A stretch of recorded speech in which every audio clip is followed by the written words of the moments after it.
Hi, I'm finally getting around to doing the VR for Kelly Bear. 1 year, 5 decks, and which will they be?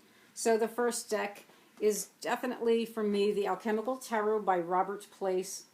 I've had this deck for many years. It was a deck I bought early on in my tarot reading, and for a long time it was the only deck I used. Now this is an older edition. I like the backs of this edition so very much. Plus, because I've had this edition so long, this is the deck I would take, even though I do have some of his newer editions. I think it's unique. It is not completely a Rider-Waite clone. It's independent. It stands out on its own, and just like the meanings, the colors, the artwork.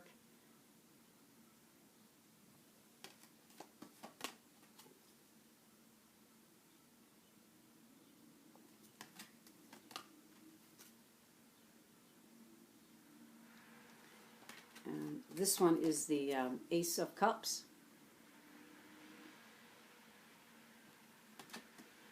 And this is the King of Staffs, and the kings are animals that represent their suit.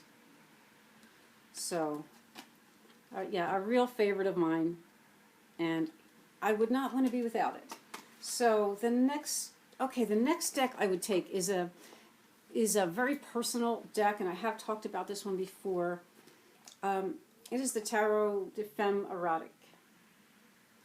So I'm sure a lot of you know this deck, and it is, it's all photography from like a century ago, and it's all just lovely ladies, and it's all nudity basically. But I just think there's something very tender about this deck and dear, and I like the readings from the deck. I do like how I interact with it, but I think one of the reasons I feel close with this deck is, having been a dancer for so many years, I really can relate to these ladies on a sort of a different way. So when the photographer and the model here is creating this image, they're creating an illusion. But I understand that that illusion has nothing to do with what the model is really thinking in most cases. And I relate to that, and I can look at these ladies and wonder, what brought them to this line of work? And, what are they thinking when that camera goes off? Because I know what it's like to, most of us, I know what it's like to, go to work when I'm really in pain, either physical pain or emotional distress, and I still have to get up on that stage and present an illusion and entertain and smile, and that that is one of the reasons I relate so much to this deck. So for me, these ladies are like sisters to me. Okay, now the next deck I would take it's a fun deck, it's a strong deck, and it is the Le Grand Circus and Sideshow Tarot by Joe Lee, who is a former clown. I just love the back of this deck. And I'll show you some of the cards. So it's done sort of in an old-time circus poster style.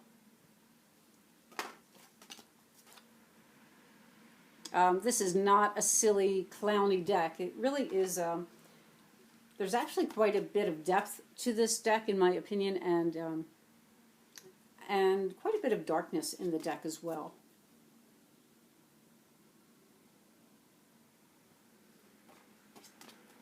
One of the things I like that he did is the way he separated the suits as far as the circus people. So the coins are the people that take care of the finances in the circus. And here's the Queen of Coins working on the books and such. The cups are the performers.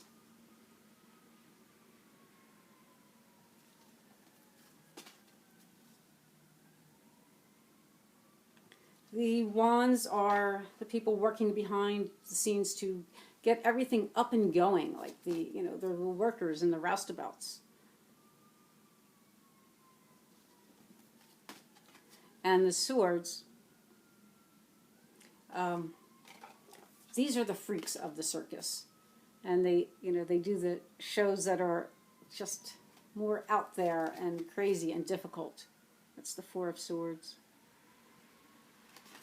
And the 7. And here's the Queen of Swords, and you'll see she's got a little beard going on there.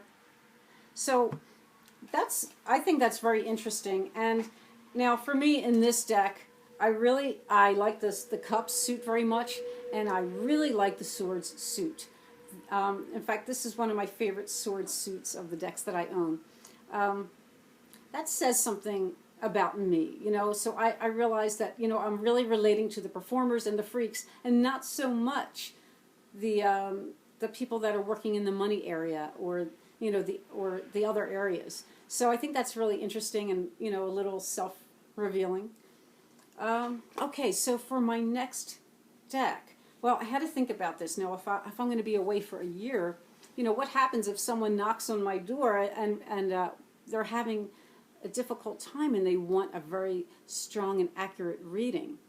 I probably wouldn't reach for some of these other decks. So I had to think of something, what will assist, what will help, because really, isn't that what we're all doing? We're helping and healing ourselves so that we can therefore go and help and heal others. So I decided on the Mary L, because if it's a very strong question, this deck can go in and really get to the heart of the matter. It can just clear the air, make everything bare, just as bare as a maple tree in December, and then bring in clarity and answers.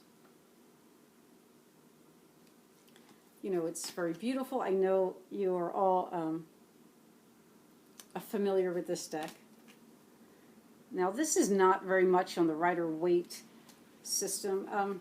It's more of the Thoth. It's very alchemical, even though those systems, I feel, really interact, because it's all basically, coming from those same societies, or whatever you want to say. But very beautifully done, very strong. But, suppose the person comes to see me, and maybe they're a lot older. So I have a neighbor that comes and reads with me sometime, and she's in her 80s, and I have to say, she would not like that deck. She wouldn't relate to the symbolism. It would probably confuse her. She doesn't, read about alchemy or any of that. She's not going to know what the red and the white horses are. No.